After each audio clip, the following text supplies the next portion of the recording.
Hola, ¿qué tal? ¿Cómo están? Bienvenidos a una nueva edición aquí en El Círculo en Justicia TV. Y hoy vamos a platicar de adultos mayores, de los derechos de los adultos mayores. Y me da mucho gusto saludar a nuestras invitadas el día de hoy. Y saludo a Doris Domínguez, ella es académica del Instituto de Investigaciones Jurídicas de la UNAM. ¿Qué tal, Doris? ¿Qué tal, Mario? Pues muy contenta de estar hoy aquí a compartir este importante tema. Muchas gracias. Al contrario, gracias, Doris, por estar aquí. Y también saludo con muchísimo gusto a Eugenia Callejas, presidenta de la Alerta Plateada, quien lleva una amplia trayectoria trabajando en estos temas, impactando en la vida de mucha gente. Eugenia, qué gusto, como siempre. Igualmente, muchas gracias por la invitación. Gracias. Y bueno, yo quisiera empezar, Doris, si nos pudieras ayudar a entender, primero, cuando hablamos de los derechos de adultos mayores, ¿de qué derechos estamos hablando? Porque sabemos que todos en principio tenemos los mismos derechos, pero hay necesidades específicas y atenciones específicas. Lo tenemos muy claro a lo mejor cuando hablamos de infancia, por ejemplo.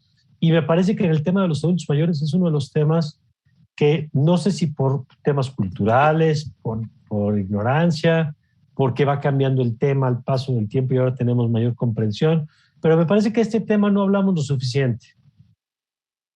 Pues sí, tienes toda la razón, Mario. Hay algunos puntos a destacar respecto de los derechos humanos de las personas mayores. Las personas mayores, pues digamos, tienen las mismas garantías, ¿no?, que todos los demás, todas las demás personas. Lo que se vuelve distinto para ellos es la falta de igualdad, ¿no?, en las condiciones para acceder o para poder ejercer sus derechos, ¿no? Okay. De ahí que requieren un tratamiento especial. Entonces, cuando hablamos de derechos humanos de las personas mayores, no solo hablamos en sí del derecho, sino de cómo deben existir los mecanismos para que las personas mayores puedan acceder a ellos, ¿no? Por ejemplo, acceder a la salud, acceder a la autonomía, acceder a servicios en general, ¿no?, de transporte, de recreación, de educación, acceder a tener derecho a un trabajo. Entonces, estamos hablando sobre todo cómo mejorar las condiciones o cómo las personas mayores acceden a estos derechos. De acuerdo. Que me parece muy claro esto que explicas de entrada, Doris, porque los derechos ahí están. Y te escuchaba y me venía a la mente como el ejemplo más cercano que hemos escuchado y aprendido las personas con alguna discapacidad, ¿no? Esto que tú apuntabas ahorita de yo tengo un niño, por ejemplo, con discapacidad que tiene derecho a la educación, pues sí, pero la pregunta es cómo llega a la escuela, ¿no? Y ahorita hablabas del adulto mayor y el tema del derecho a la salud, sin nada más que cómo llega a las instalaciones, si las instalaciones tienen las condiciones adecuadas. Eugenia, ¿de cuántas personas, no sé si tengas el dato, de cuántas personas estamos hablando en México como adultos mayores? Porque de entrada, además, este es un sector de población del que hablamos de los jóvenes mucho, de los adultos, pues de manera normal, ¿no? Es como el centro de la conversación. De los niños, los 30 de abril, y eso, poco, digamos, pero de los adultos mayores hablamos poco.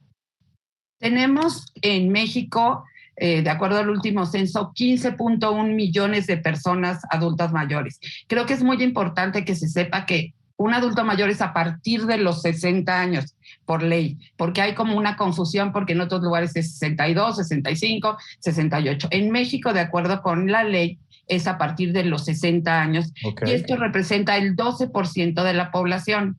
De acuerdo con las proyecciones, en 2030 va a haber más adultos mayores por primera vez que niños. Entonces es un sector muy importante al que hay que voltear a ver y que antes la gente se moría antes de los 60. Uh-huh. Ahorita tenemos personas de más de 100 años y no poquitas como uno se imagina. Entonces la expectativa de vida, aunque bajó un año por la pandemia, sí nos da como vamos a llegar, Dios mediante, a los 70 y tantos años por lo menos. Pero yo te puedo decir que en mi caso mi papá se murió de 97, ¿no? Entonces, este rango, cuando hablamos de adulto mayor también, hablamos de un sector de población que es muy diferente, porque no es lo mismo tener 60 que tener 90. Claro. Entonces, decimos niños, por ejemplo, ya abarcan 18 años. Adultos mayores son 30 o más años en la misma. Entonces, creo que también esto nos hace falta porque tal vez una persona de 65 años tiene todavía sus capacidades casi al 100. Claro. En cambio, la mayoría de los que tienen 90, al menos tienen problemas para caminar o demás, aunque su mente esté perfecta, tienen algún problema ya de movilidad. Entonces, es un sector muy amplio al cual no se ha visto como tal y puede aportar muchísimo. Hay muchísimos adultos mayores trabajando. Generamos impuestos, porque yo soy adulto mayor, tengo 62 años. Entonces, desde uno mismo le cuesta trabajo decir, pues si yo soy parte de ese sector, que nunca me imaginé ser parte de ese sector, y eres parte de ese sector, y tenemos derechos y también tenemos obligaciones, y entonces es como que es muy importante que se hable de este tema. Y qué bueno, Eugenia, que aclaras lo de los 60 años, porque creo que por el tema de los programas sociales de pronto pensamos 65, o como dicen algunos, o lo asociamos con el tema de las pensiones, ¿no? Y es importante tener la referencia de los 60 años que describes. Y yo quisiera, Doris, antes de entrar al tema de cómo estamos y cómo estamos en el ejercicio de los derechos, una reflexión de tu parte, porque me da la impresión de que no hablamos de esto, primero por lo que decía Eugenia, porque la esperanza de vida evidentemente ha ido creciendo, pero dos, porque parecía que este era un tema de la esfera de lo privado y no del tema de los derechos, ¿no? Es decir, hay como una imagen donde el adulto mayor, pensamos en el abuelo, que además puede o no ser abuelo y es absolutamente relevante, pero tenemos como una construcción imaginaria, ¿no? De los abuelitos, que insisto, no tendría por qué ser así, pero y que es la familia la que se encarga de cuidarlos.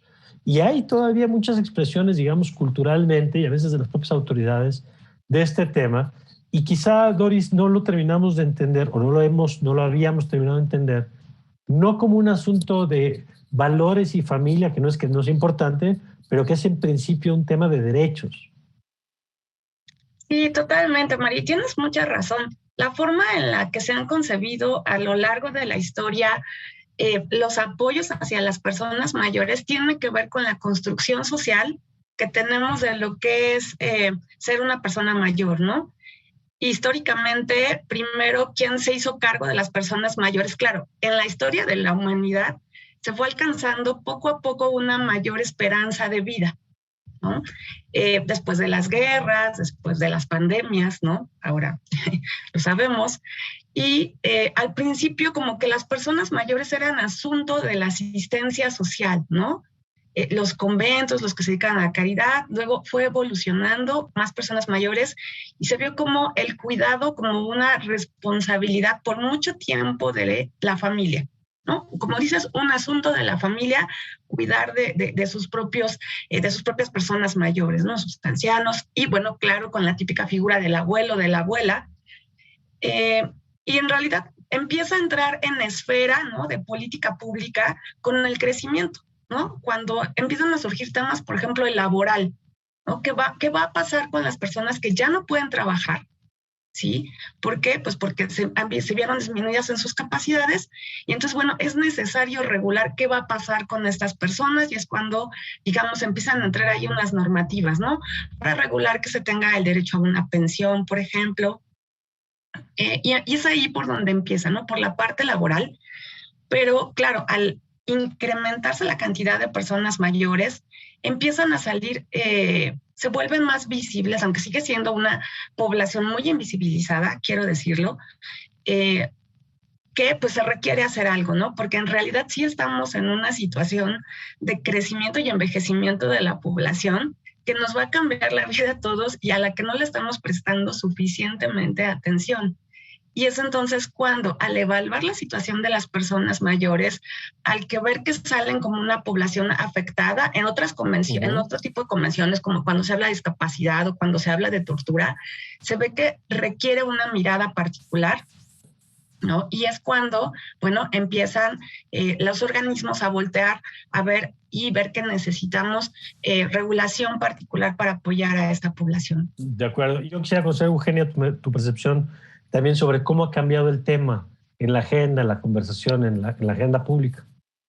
Pues mira, creo que cada vez se ha visibilizado más.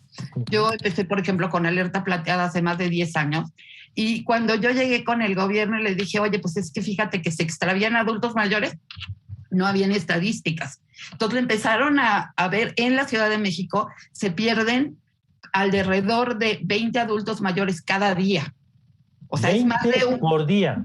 Por día, es más de uno por alcaldía, ¿no? Entonces, esto significa que es algo que sucede todos los días, ¿no? A lo mejor se extravían 2 días, pero hay extravíos de horas, ¿no? Van al súper, la ciudad va cambiando, ya no se acuerdan bien dónde están o le cierran una parada del Metrobús, porque además en esta ciudad los adultos mayores viajan gratis. Entonces, si ya están jubilados o no tienen o en ese momento que cuidar al hijito o al nieto, pues se van de paseo, van a la iglesia, van a visitar a alguien, le cierran una estación de Metrobús y ellos se bajan en la 4, que está cerrada, entonces se bajan en la 5 y ya no saben dónde están. Y no tienen las herramientas tecnológicas como para saber que sacas tu teléfono, pones tu Google Maps y regresan a mi casa, ¿no? Entonces, también tenemos muchos casos de adultos mayores que, por ejemplo, se salen en su coche y se extravían. Entonces, hay otros que se extravían en el mismo súper.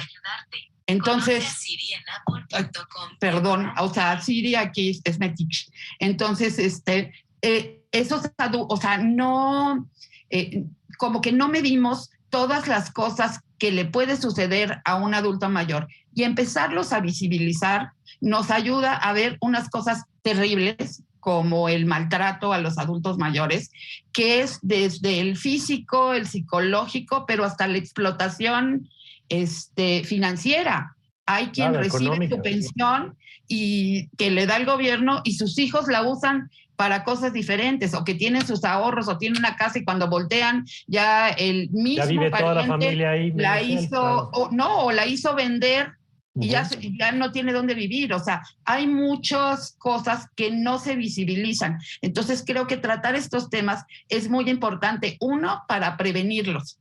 Claro. Porque hay incluso un abuso psicológico de la familia, que la familia ni cuenta se ha dado que es abuso, ¿no? O sea, de acuerdo. Son adultos mayores, no son un niño con lana.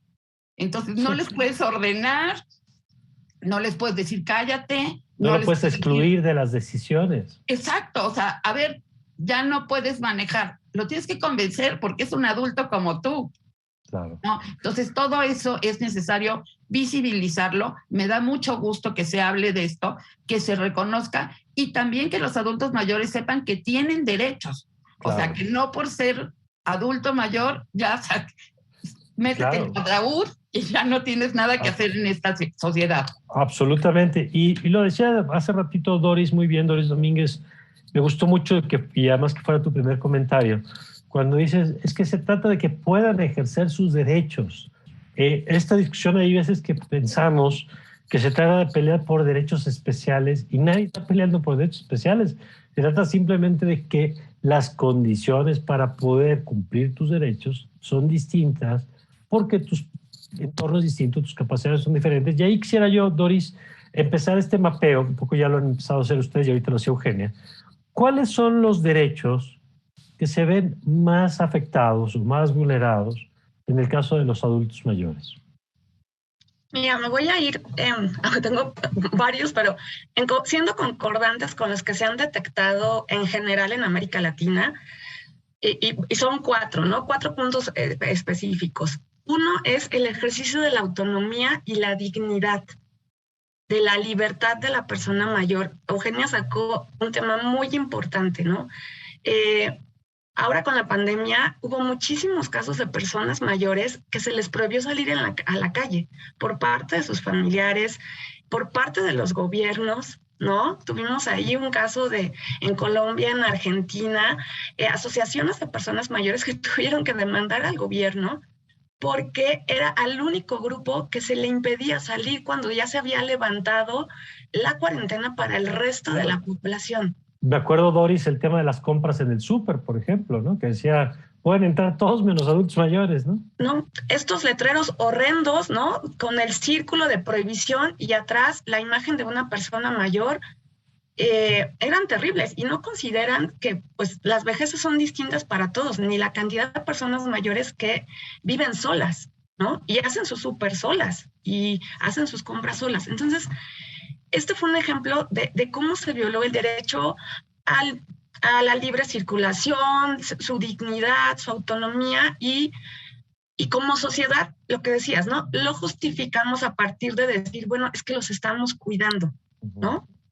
Pero estamos decidiendo por ellos. Y entonces, al quitarles la decisión, pues estamos contra un derecho que es muy importante y que es el derecho a la autonomía. Muy bien. Entonces, primer elemento, autonomía y el tema autonomía, de la dignidad y la libertad, ¿no? Que tienen para decidir y para hacer.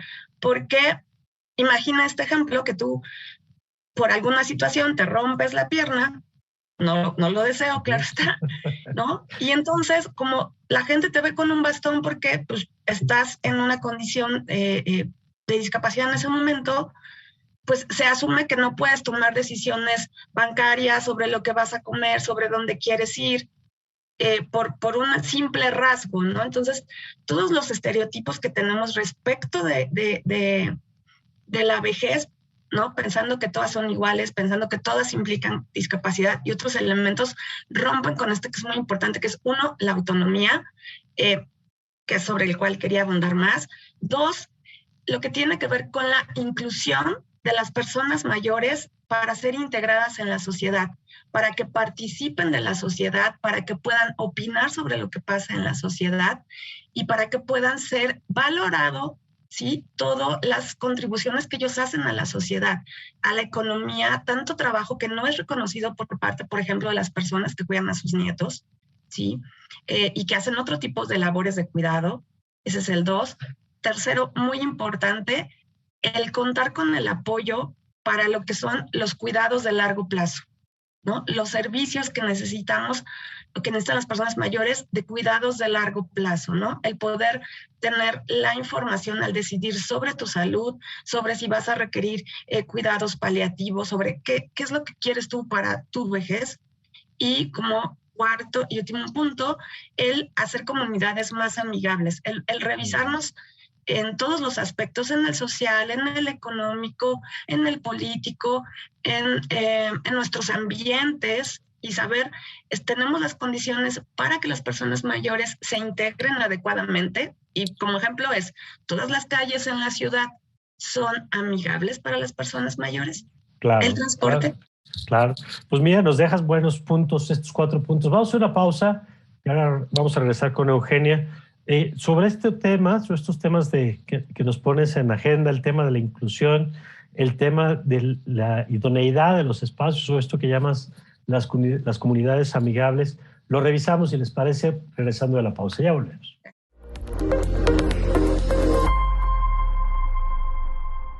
Estamos de regreso y yo quisiera detenerme, Eugenia, sobre uno de los puntos que decía Doris antes de la pausa, el tema el tema de los cuidados, pero el tema de las comunidades amigables, porque tú has trabajado sobre todo el tema de la ciudad como espacio. Ahora hace unos momentos hablabas del tema de las personas que se desorientan, no se pueden perder, del tema de la movilidad. ¿Cómo percibes que estamos en ese tema? Si las ciudades son incluyentes o no para la vida social o no. ¿Cómo lo has visto tú?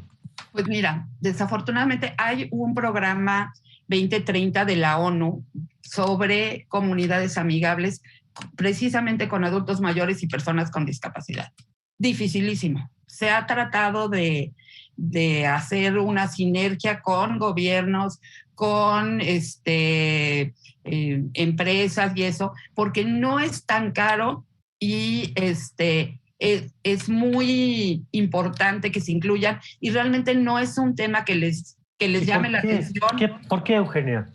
Pues creo que porque piensan, los que son empresarios y venden, pues no les ven como que mucho futuro y no piensan, un adulto mayor no tiene dinero, alguien lo está manteniendo, cuando creo que más de la mitad tiene sus propios ingresos y es financieramente independiente. Y no pocas veces hasta al revés, ¿no? Exacto, ayudan a los hijos y a los nietos y pagan hasta los 15 años, ¿no? Entonces, por esa razón. Pero sí tengo el gusto de platicarles que hay cosas que se detectan.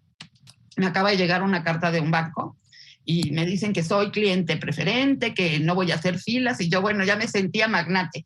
Y en el último párrafo dice, como todos nuestros clientes adultos mayores. Y trae un folletito buenísimo para instruir al adulto mayor y que no le hagan fraudes financieros. Creo que eso está empezando y está excelente, ¿no? Por ejemplo, por ley, la ley de los derechos de las personas adultas mayores obliga a que tengamos un trato especial tanto en las empresas privadas como en las públicas, y la verdad, en pocas se da. O sea, hay solamente un súper en la Ciudad de México que tiene cajas especiales para adultos mayores. Hay un solo banco que yo conozca que tiene una ventanilla más abajo para que puedan llegar en silla de ruedas y puedan acceder. Claro. Hemos visto muchos casos de, por ejemplo, que no llegan, entonces van acompañados de alguien y ¿cuál es su NIP? Y entonces el adulto mayor se lo dice a su enfermera y la enfermera se lo grita al cajero y el cajero lo hace. O sea, todos nos enteramos de su NIP, ¿no? Entonces, o al revés, ¿no? Que no tiene una política para que alguien la pueda acompañar a la persona que a lo mejor necesita compañía. Pero imagínate que le estás dando tu NIP a todo el banco. Sí, claro, ¿no? claro. Entonces, la privacidad de los datos también de un adulto mayor no se cuida. Y no se cuida por el propio adulto mayor que no, a lo mejor no entiende la importancia, o por necesidad. Le tienen que pasar su NIP a quien va al cajero a sacar el dinero y demás. Entonces, creo que esa visibilización de las necesidades, aunque esté en la ley, no se lleva a cabo. Y creo que, aunque esté empezando, y te digo, hay varios negocios y cosas, tú llegas, por ejemplo, al SAT, y la cola es gigante y solamente es cortita, pero eres adulto mayor y dices, soy adulto mayor, no haces fila. Vas directo y te atienden. Pero es la excepción a la regla. En los demás lugares no hay una atención como debería de hacer por ley. Y déjame nada más para cerrar con eso que apuntas, Eugenia. En los 10 años que tú llevas trabajando este tema, ¿has visto una mejoría o una mayor toma de conciencia, concretamente, por ejemplo, en el tema de las empresas que mencionabas? La verdad, sí. O sea, nosotros hablamos personalmente, especialmente por donde se pierden son en los súpers y en los hospitales. Y entonces sí hay, o sea, la capacidad para que por lo menos entrenen al de informes, que cuando un adulto mayor se extravíe, no lo exhiban como el niño de Juanito, tu mamá te está esperando en la caja 8, claro, sino que lo ayuden a comunicarse con su familia. Y en los hospitales también, no en todos, pero en la mayoría de los privados e incluso en algunos del Seguro Social, sí han tenido la apertura de por lo menos esa capacitación para que las personas entiendan que estén extraviados, no están locos, no están no sé qué, simplemente pueden tener un momento de ausencia que los ayuden adecuadamente. Ahora, hay una parte, Doris, en esto que contaba Eugenia, hay una parte que le toca a las familias, por supuesto, ¿no? Si hay una parte de responsabilidad en las familias. Hay una parte que le toca, sobre todo en esto que apuntabas de la autonomía, porque es en el espacio privado donde se toman muchas de esas decisiones, ¿no? Hay una parte que le toca al sector privado. Ahorita Eugenia nos compartió algunos ejemplos como la ubicación de la ventanilla, que son cosas que uno, pues a lo mejor si nunca ha necesitado llegar con silla de ruedas, pues ni se imagina, no se da cuenta hasta que lo requiere y entonces se da cuenta. Mi ejemplo siempre es el de cuántos restaurantes llega uno y el baño está en el primer piso, ¿no? Subiendo escaleras. Con lo cual, pues ya cualquier persona con problemas de movilidad, pues ¿qué hace? ¿No? Que no puede ir a ese restaurante porque el baño está en otro, está simplemente inaccesible. Pero hay una parte que le toca fundamentalmente al Estado. Y yo quisiera ahí conocer tu experiencia, Doris. ¿Cómo ves el tema en los 4 ejes que planteabas? En el de la autonomía, el de la inclusión, en el tema de los cuidados y en el tema, digo, sé que es muy amplia la agenda, pero ¿cómo estás viendo y si hay una conciencia del tema en el sector público? Creo que se ha empezado, esa sería la apreciación. El único instrumento que existe a nivel internacional es la Convención Interamericana sobre la Protección de los Derechos Humanos de las Personas Mayores, que fue firmada en 2015 y entra en vigor en 2017. ¿Sí? instrumento en general lo que hace es menciona, ¿no?, los derechos de las personas mayores y especifica la responsabilidad de los estados, ¿sí?, para hacer valer esos derechos. En el caso de México, a la fecha no hemos firmado ni ratificado nuestra adhesión a ese instrumento, que es muy importante, y una de las causas a las que se alude es porque no se cuenta con los recursos o la infraestructura suficiente para dar un cumplimiento cabal del instrumento, ¿no? Entonces, ¿cómo es nuestra ley? En México tenemos la Ley de Derechos Humanos, de Derechos de las Personas Mayores, que inició en 2000, entra en vigor en 2002, ¿no? Y bueno, después de esta entraron la de varios estados. Al día de hoy tenemos la ley federal y la de cada una de 31 entidades federativas. Esta ley establece las obligaciones de diferentes entes del Estado, como la Secretaría de Transporte, la Secretaría de Turismo, Secretaría de Seguridad Social, etcétera, para atender. Entonces, se han atendido algunos puntos, digamos, se ofrece seguridad social, al menos en las leyes está establecido lo que comentaba Eugenia, de que los servicios se tienen que dar de forma preferente y con las adaptaciones necesarias. Pero ¿qué es lo que pasa? Sabemos que no se dan en todos lados, o sea, no en todos lados el baño, como bien dices, ¿no?, está accesible para quien tiene algún problema de movilidad, ¿no? Y entonces, ¿qué no tenemos? Pues no hay mecanismos establecidos, ¿no? Claro, puedes ir a la CNDH, ¿no?, para avisar que el baño no está, ¿no?, como una falta de derecho, pero se vuelve como todo tienes que activar mecanismos que están hechos quizá sobre todo para atender cuestiones de maltrato y demás, y no todos los derechos que tienen que ser salvaguardados, ¿no? Entonces, ¿qué es lo que nos falta? Mecanismos de integración, de evaluación y revisión de que esto que está establecido en la norma se cumpla. De acuerdo. Ya platicaremos un poquito más adelante de buenas prácticas, y ahí Eugenia creo que nos va a poder contar buenas historias de cuando de pronto hay autoridades que sí son más sensibles a ciertos temas y responden mejor. Pero yo quisiera preguntarles algo a Eugenia y a Doris sobre algo que hemos aprendido en este espacio, es que hay temas que deben ser atendidos de forma transversal. Por ejemplo, el tema de mujeres, lo hemos visto, ¿no? En el tema de la violencia, pues no basta con que haya un Instituto Nacional de las Mujeres como si todas las necesidades de la mujer estuvieran atendidas por una dependencia, sino que se trata de que en el sector salud, por ejemplo, hay un enfoque de género pues, para ciertas, porque hay necesidades distintas a las que pueden tener un hombre. Hemos entendido, por ejemplo, que en el tema de infancia otra vez, ¿no? Pues tienes que tener políticas transversales, porque hay un montón de temas en educación, en salud, que tienes que tener un enfoque, porque no es lo mismo si piensas en adultos que si piensas en niños. Bueno, la pregunta, Eugenia, es si en el gobierno debería haber, o cómo deberíamos lograr, pues que cuando se diseñan políticas, se piense en este sector de la población con sus características particulares, diversas, como bien has explicado, porque no es lo mismo tú, ¿no?, que una persona que tiene 90 años, que una persona que tiene 80, o que tiene incluso menos años, pero que tiene algunos problemas de movilidad o situación económica distinta.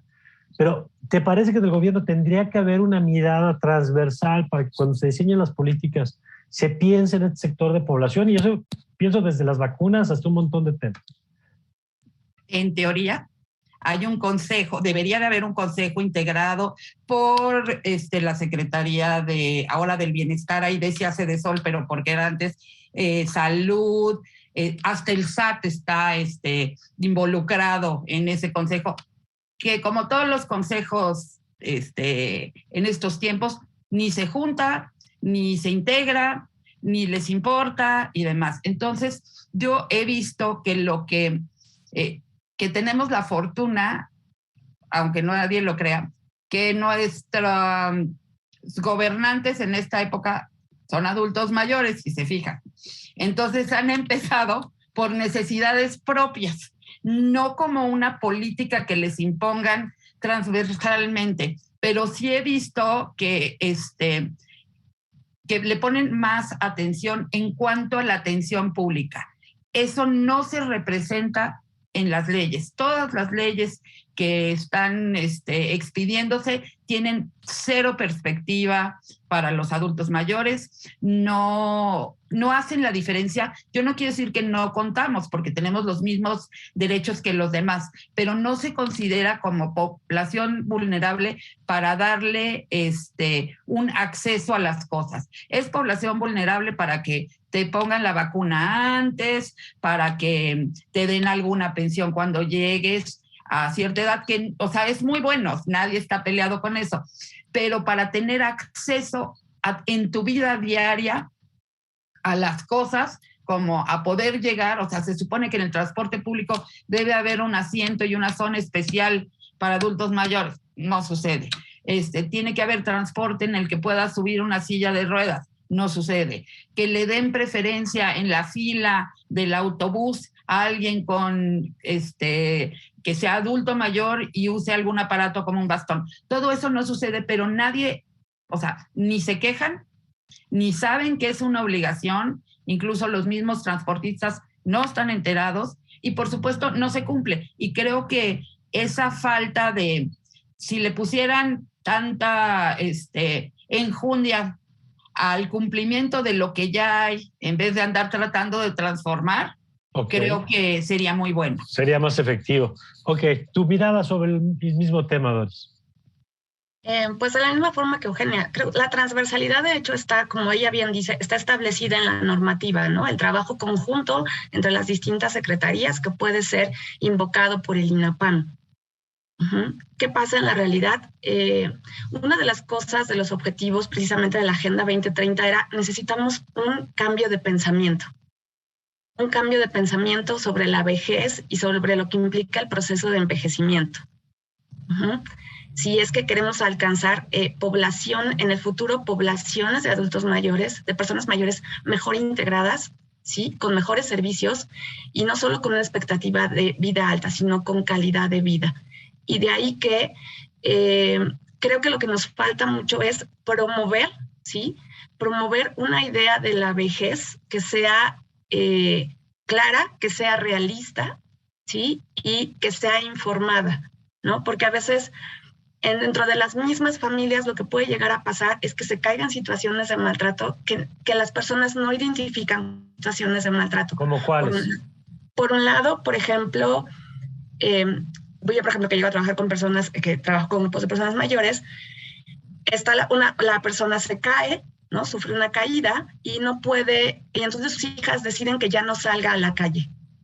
La persona entra en una depresión y palabras textuales es: siento que estoy muerta porque no puedo salir. Entonces, se está cayendo, ¿sí?, en una situación de maltrato hacia la persona mayor por parte de sus familiares cuidadores. El punto es que ninguno de los dos saben que están en una situación de maltrato porque tenemos un desconocimiento de los derechos y de cómo funcionan las diferentes capacidades en la vejez, ¿sí? Y que lo que se le puede dar a esa persona son los apoyos para volver a alcanzar la capacidad de poder salir a la calle, ¿no? Y eso es, el problema es que esta falta de pensamiento respecto a la vejez pues afecta a todas las áreas, la empresa, los gobiernos, la política pública y demás. Entonces, ¿por dónde empezar? Apoyar fuertemente una visión diferente sobre la vejez y el envejecimiento. De acuerdo. Que además, lo decía Eugenia hace rato al principio, que me parece clave. Para allá vamos. O sea, no solamente en términos personales, sino en términos demográficos. O sea, si no reorientamos buena parte de nuestros recursos para dar los servicios, decía, por ejemplo, Doris hace rato, Eugenia, en el tercer elemento que ponía en la mesa, decía la política de cuidados, ¿no? Y es claro pues, que cada vez se va a requerir más servicios, porque es natural que con el aumento de edad pues, uno requiere de pronto medicina preventiva como todos, ¿no? Pero requiere también servicios de salud y a veces los servicios de salud pues no se pueden dar igual porque de entrada desde los traslados, la facilidad, la atención, en fin. ¿Cómo estás viendo tú? Quiero detener antes de irnos al corte en ese tema. En el tema de los cuidados, ¿qué estás viendo? ¿Qué políticas estás viendo que se estén implementando o que no se están implementando y que en tu opinión tendríamos que estar discutiendo como país? Pues mira, se había empezado a capacitar, por ejemplo, a todas las personas que estaban en lo que ahora es bienestar para atender a los adultos mayores, en cualquier caso, como parte de su capacitación normal, se suspendió por completo. Entonces, yo no veo ahorita una orientación ni de recursos, ni de políticas, ni de actitud como para reconocer una situación que existe, que cerrando los ojos no va a desaparecer y que se necesita todo el tiempo. Yo no sé si supieron, pero por ejemplo, con la pandemia no podían ir por sus medicinas porque no los dejaban salir. Entonces, si no tienes a una vecina, un amigo, contratas un chofer o algo, entonces, por ejemplo, en algunas alcaldías dieron el servicio de que te lo llevaban, un hit. Pero ¿y las demás? Son 16 y todo el país, porque lo que se refleja aquí, o sea, es un microcosmos de lo que pasa en los demás lugares. Hay lugares donde no es voy a la farmacia en la esquina, tengo que ir a 3 pueblitos más, que es donde está la clínica y donde me los van a dar y que a lo mejor cuando llego me dicen, hoy no hay, vuelva mañana, ¿no? Entonces, todo eso que no está pensado para un adulto mayor, que no es lo mismo que un adulto contemporáneo de 30 años, que puede ir 3 veces al Seguro Social a ver a qué horas llega la medicina, ¿no? Debería de, o sea, haber una política específica de adultos mayores, por favor, o sea, díganles exactamente qué día o márquenles para que vengan y no den vueltas, ¿no? Ya no hablamos de un servicio a domicilio que se me haría shit, pero no se me hace viable en este momento. Y como eso, desde llegar, o sea, a mí me ha tocado llegar a un hospital y hoy no sirve el elevador y estás en el 3er piso porque fuiste a consulta. Claro. ¿Cómo te bajas? ¿Cómo bajas a un adulto mayor? Entonces, claro, por supuesto que siempre hay alguno que te hace la caridad y entre 2 jóvenes te ayudan a bajar y tú aterrorizado de que no se te caiga tu papá, claro, o tu pariente, ¿no? Pero eso no está visibilizado y como que no les angustia. Pues no hay luz, se descompuso, pues espérese 2 días, 3 días, 5 días, ¿no? Creo que eso nos falta, pero es una política pública que tiene que venir de arriba hacia abajo y transversal que no existe. De acuerdo. Y ahora vamos a hacer una nueva pausa, pero ahora que regresemos con Eugenia y con Doris, yo les quiero preguntar de buenas prácticas, tanto prácticas en otros lados, es decir, porque estos temas de los que estamos hablando, evidentemente los tienen que resolver en otras partes del mundo, en otras partes se resuelven, algunos quizá peor, pero otros mejor. ¿Qué podemos aprender? Y también incluso de prácticas positivas que estemos viendo en México y que deberíamos replicar en otras partes, aprendizajes de los que deberíamos sacar provecho como país. De eso platicamos regresando de la pausa. Ya volvemos.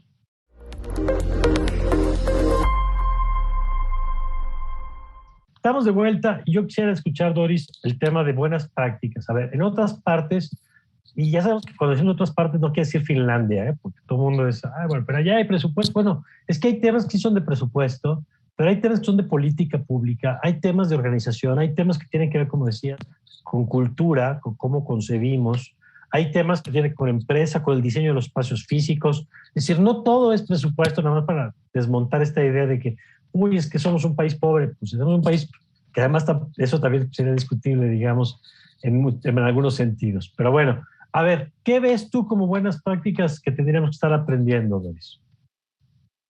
Quiero aprovechar la oportunidad para decir, claro que en México hemos avanzado, o sea, el tener, por ejemplo, la pensión, ¿no? Bueno, esta pensión, este pago para esta ayuda económica para todas las personas mayores, sí ha hecho una diferencia, necesitamos hacer más. Sí, resoluciones que ha hecho la propia Corte en respecto de derechos de las personas mayores en materia laboral han servido como referencia en otros países, ¿no? Sí hemos avanzado. En temas como que, por ejemplo, el laboral, ahorita que decías, si nos puedes poner por ejemplo, el que no pueda haber un límite de edad en una vacante de empleo, salvo que esté así ultra justificado, que tiene que ver con el ejercicio del trabajo. Pero el que ya no puedan poner en una vacante la edad como una limitante, sale de una sentencia, ¿no? Que se ha puesto como ejemplo para otros países de Latinoamérica. Una sentencia del 2014. Y claro, para quienes se dedican al derecho, pues está la sección de sentencias de personas mayores en la Suprema Corte, la de relatorías en la Corte Interamericana de Derechos Humanos. Pero regresando a la pregunta, la educación, ¿no? Agregar, por ejemplo, en los libros de texto, ¿sí? A la vejez y al envejecimiento, a la integración de las personas mayores, la educación, educarnos sobre qué implica la vejez, qué implica el proceso de envejecimiento, cómo podemos lograr un envejecimiento saludable, un proceso de envejecimiento saludable, y empezar a normalizar en todos los medios, en la medida de lo que se pueda, la participación de las personas mayores, ¿no? Que, por ejemplo, que si ves un anuncio de pasta dental, lo protagonice una persona mayor, ¿no? Que dejamos de hacer chistes sobre que se les va el avión a las personas mayores, ¿no? Porque eso lo único que hace es reforzar estereotipos. Entonces, yo me iría por el cambio de pensamiento y el cual se puede empezar a apoyar desde muchos frentes. De acuerdo. Eugenia, tu perspectiva, y además me gustaría que también nos compartieras en el caso de Alerta Plateada, pues buenas prácticas que tú has comprobado que funcionan y que crees que otros lados debería replicarse también. Pues mira, yo las dividiría en buenas prácticas, por ejemplo, de las instituciones. Ahora, si llegas a un hospital, al menos en algunos privados, que son los que a mí me ha tocado, con un adulto mayor que es muy frecuente que se caigan y se fracturen o se lastimen, ¿no?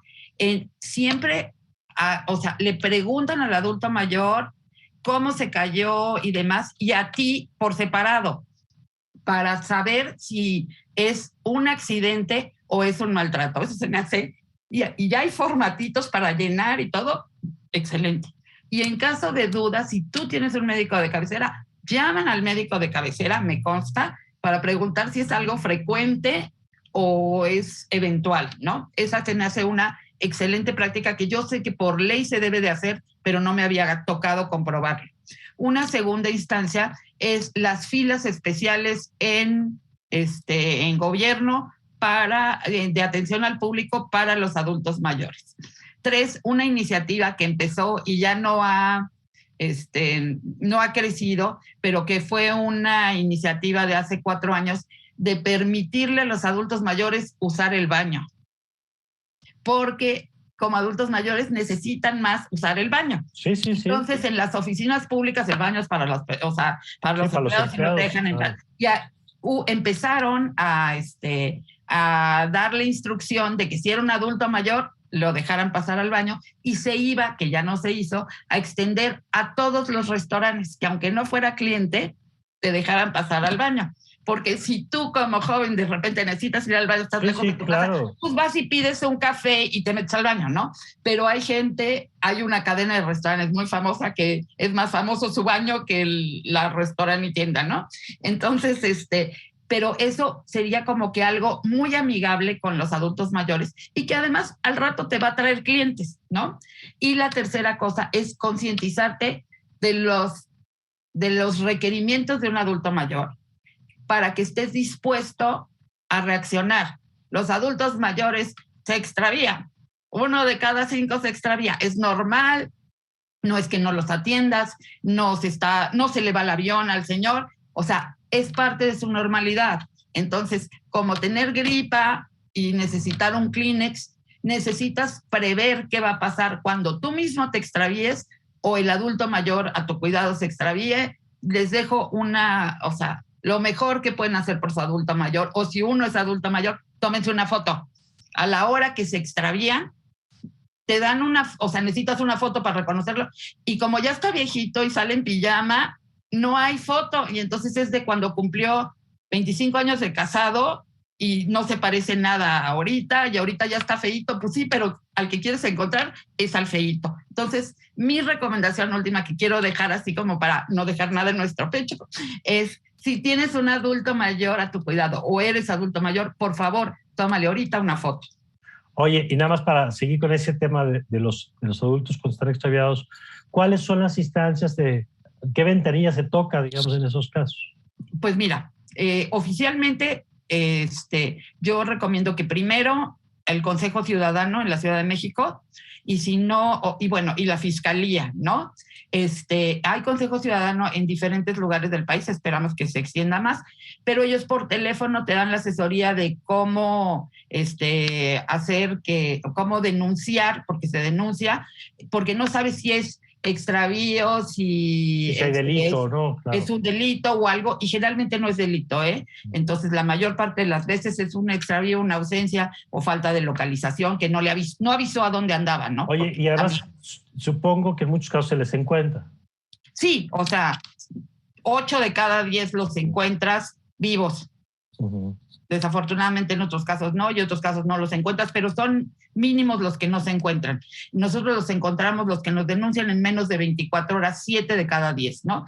Pero bueno, entonces puede ser que estén extraviados o algo, y es muy importante tomar esa conciencia de que sucede y que se puede prevenir y que tiene remedio. Entonces vas con el Consejo Ciudadano. A mí me puedes por Twitter o por Facebook avisar. Yo nada más necesito una foto, cómo se llama, cuántos años tiene y dónde se extravió, y si sabes qué ropa traía puesta. Y nosotros, subimos la alerta en el minuto, tenemos convenio y se sube la alerta directamente del DIF en el Estado de México, pero operamos en Michoacán, operamos en Morelos, y realmente como lo subes a redes, pues se va para todos lados, ¿no? Y la gente es muy amable y comparte las alertas y nos ayuda muchísimo. Y oficialmente también en la Fiscalía vas y denuncias, nada más que la Fiscalía te pide, no me explico por qué, 48 horas. Se suponía que debería de ser... Que ya es automático. Que ya no debería de ser, sobre todo en el caso de adultos mayores y menores con la alerta Amber.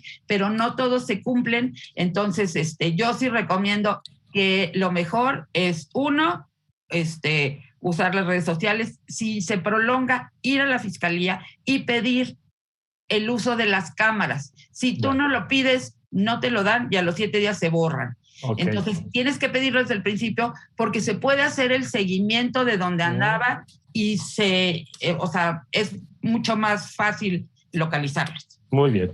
Ahora, yo quisiera agregar un punto ahí, Doris. Ahorita nos detuvimos en este aspecto específico, pero ¿cómo están las instituciones también atendiendo estos temas? La propia UNAM, ¿cómo se está trabajando sobre estos temas? Hay muchas instituciones en el país, afortunadamente. En el caso de la UNAM, tenemos el disciplinario de envejecimiento y vejez, en el que participan muchísimas entidades de la UNAM precisamente para poder atender de forma interdisciplinaria el tema del envejecimiento. Pueden consultar su página, SUYEP, con S y V, SUYEP, y ahí van a encontrar material para aprender sobre la vejez, sobre el envejecimiento saludable, libros, las investigaciones que ha habido, y una forma muy fácil de poder conocer más sobre envejecimiento y vejez es precisamente siguiendo redes sociales de estas instituciones, del SUYEP, ¿no? De muchas asociaciones que se dedican a la vejez. Perdón que te interrumpa, Doris. ¿Tú ves que en México está creciendo en este espacio en el que hablamos ahora, en el espacio académico, el interés? Porque también supongo que esto que hemos estado platicando, pues va a requerir una formación de profesionales en estos temas, ¿no? Los más obvios en el sector salud, pero no solo es el sector salud el que tiene que atender estos temas. Totalmente. Ahora esperamos, ¿no?, que poco a poco vaya creciendo la matrícula de nuevas carreras sobre gerontología, sobre geriatría, ¿no? No es la UNAM, pero el Estado de México, por ejemplo, tiene una clínica, el Tecnológico de Catepec tiene una clínica que atiende directamente a personas mayores, y los alumnos que están estudiando carreras técnicas, como puede ser acupuntura, se relacionan en directo, y es como hacen su práctica social. Entonces, creo que vienen muchas oportunidades con el envejecimiento de la población, porque habrá cabida para nuevas carreras, para nuevos negocios, nuevas unidades de negocio y nuevas formas de participar. Entonces, no solo es este panorama difícil, sino se abre una nueva forma que viene con oportunidades para todos, ¿no? Ahora, solo les quiero dejar la pregunta, pues a cada uno siempre es, ¿y tú cómo miras tu vejez, no? ¿Cuál es tu plan de envejecimiento, no? ¿Cómo vas a estar cuando se cumpla ese 2050 en el que seamos, ¿no? 25% de personas mayores en el país? Que además suena lejos, pero ya, yo me acuerdo, el 2020 era así como... Sí. Bueno, el 2020 ya lo dejamos hace una pandemia y 2 años, ¿no? Entonces, el 2050 pues está a la vuelta de la esquina, está dando 28 años, y en términos de país es enorme el reto que tenemos y lo que demanda en términos de formación. Yo quisiera nada más recoger, Eugenia, esto que dijo Doris, y volver sobre el tema del negocio, porque es cierto que de pronto en México excluimos a sectores de población con gran facilidad, y yo creo que tú lo has dicho, pero vale la pena insistir en ello, las propias empresas, las organizaciones tienen que cambiar el foco y entender que para allá vamos, ¿no? Tienen que, o sea, abrir su panorama, pero ya hay muchos, no empresas, pero yo he visto a muchos emprendedores que se están enfocando en adultos mayores. Entonces hay desde tiendas que tienen las cosas más increíbles, como un bastón que se alarga para recoger cosas del piso y que no te tengas que agachar. Esos sillones que, bueno, ya tienen mucho tiempo, que es un sofá que tú le aprietas un botón y se sube para ayudarte a parar. Ahora los diseñadores, por ejemplo, de los departamentos, se están fijando en que quepa la silla de ruedas, porque no, generalmente no sé en tu casa, pero en la mía es un rayadero de puertas porque no cabe, en poner bonitos, que ya hay bonitos, esas barras para ayudarte en la regadera. No se ponen generalmente los excusados, pero ya en los departamentos nuevos se ponen para disque ayudar y ahí colgar cositas o lo que creas, pero ya se están poniendo. Y en las ventas de medicamentos es impresionante toda la gama de nuevos medicamentos que ahora se están comercializando, son los mismos, pero especialmente para adultos mayores. Entonces el anuncio, la comercialización ya te incluye al adulto mayor, no solo el niño que llega tarde del colegio y le duele la cabeza, ahora también incluyen esos anuncios. No sé si se han fijado, a mí me ha llamado mucho la atención, y sobre todo los de analgésicos, ¿no? Pero y también en hospitales ya tienen un área específica para adultos mayores, desde nutrición, tiene una clínica para salud mental de adultos mayores, hasta todos los demás. Pues muy bien, pues mira, me queda clarísimo ahorita que mencionaba la salud mental. O sea, es un tema que da para mucho, porque cada uno de los sectores, de los segmentos que he mencionado, pues es un mundo en sí mismo, ¿no?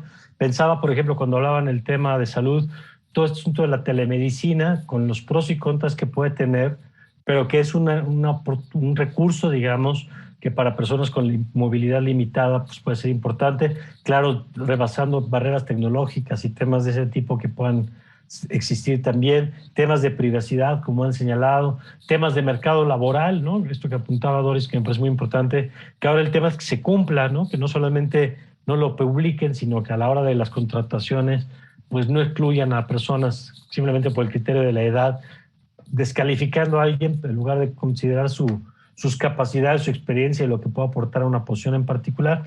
Así que bueno, se nos acabó el tiempo, pero seguramente volveremos a hablar muy pronto, si nos lo permiten, porque hay mucho que seguir hablando de esto. Creo que las dos fueron muy claras en que hay que hablar, hay que cambiar, hay que entender que para allá vamos y que hoy también hay millones de mexicanos que requieren que empecemos a incorporar este enfoque de derechos en nuestra actuación. Doris, muchas gracias. Muchas gracias, Mario.